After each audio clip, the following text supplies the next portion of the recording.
Chers amis, cette semaine, j'aimerais vous raconter l'histoire de David Green. Il est à la tête d'une entreprise prospère.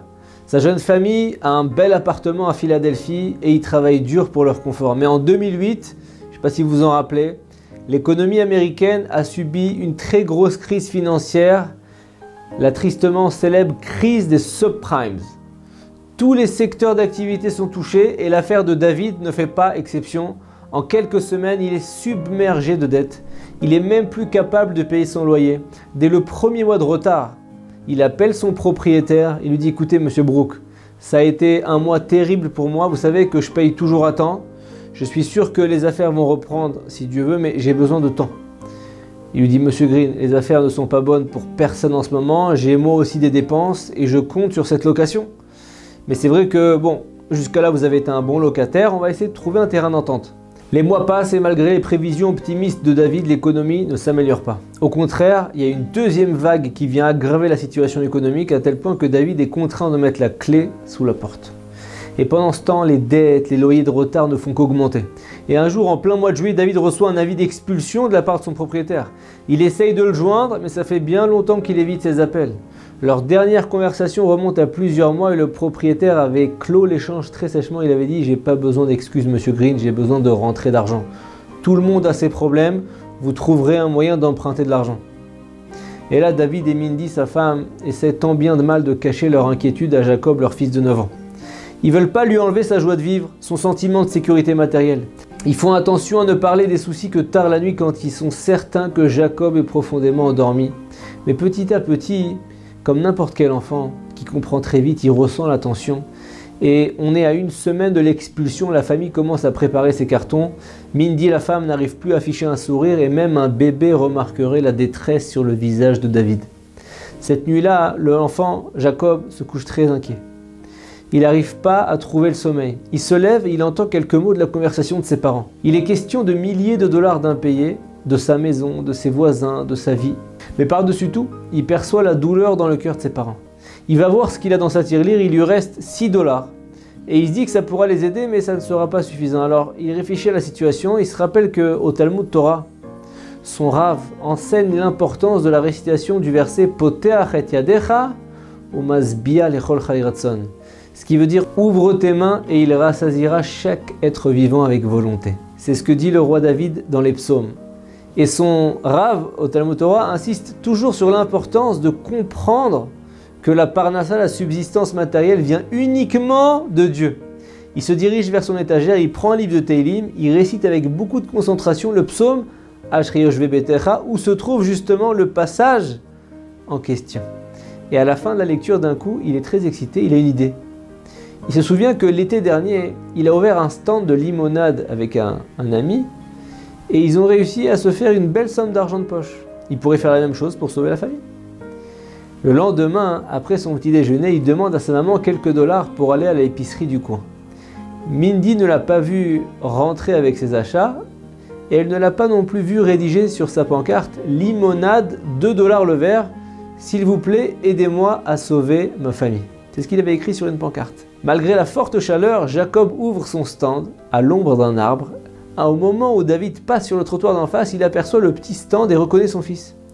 En se rapprochant, il lit ce qui est écrit sur la pancarte, et là, bien sûr, des larmes coulent sur ses joues. Tous ses soucis sont remplacés d'un coup par un flot d'amour mêlé de peine pour son fils. Il se dit qu'il est tout de même riche d'avoir mérité un si bon garçon. Mais il a aussi de la peine. Son fils ne connaît pas l'ampleur du problème, et il n'imagine pas que ce qu'il va gagner avec ses limonades ne sera qu'une goutte dans un océan de dettes. Mais David décide de ne rien lui dire, il ne veut pas lui enlever son optimisme. Après quelques heures passées à son stand, il rentre chez lui et annonce tout fièrement à sa maman « Regarde maman, j'ai gagné 12 $ pour ma première journée de travail et avec ça j'achèterai plus de limonade. Et demain j'en vendrai encore plus avec l'aide d'Hachem. » Et là sa mère Mindy a les larmes aux yeux, elle est éblouie par l'optimisme et la foi pure de son fils. Ça lui donne du courage. Et pour ne pas le décevoir, elle remercie son fils et l'encourage à continuer en lui disant que son aide est très précieuse pour leur situation. Le lendemain, voilà Jacob qui repart avec son livre de Teilim à la main pour une journée de travail. Il n'y a pas beaucoup de clients aujourd'hui et parmi eux, il y en a un assez curieux pour lui demander ce que signifie sa pancarte. Et Jacob lui dit, mon papa a perdu son travail, il n'a pas assez d'argent pour payer notre loyer, il a reçu une lettre qui nous oblige à quitter notre appartement. Mais je sais que Dieu va nous aider et en vendant beaucoup de limonade, je pourrai l'aider à payer le loyer. L'homme n'est pas un client parmi d'autres.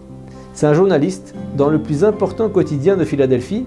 Il pense que ça ferait un très joli article et il dit à Jacob, je ne sais pas si mon verre de limonade va pouvoir t'aider, 2 $, mais je suis journaliste, j'aimerais partager ton histoire en l'écrivant dans un article sur ton stand de limonade et le prendre en photo. Est-ce que tu serais d'accord? Le petit Jacob, 9 ans, est ravi. Il lève les yeux au ciel, il dit merci mon Dieu. Bien sûr que je suis d'accord. Je pourrais encore peut-être avoir plus de clients.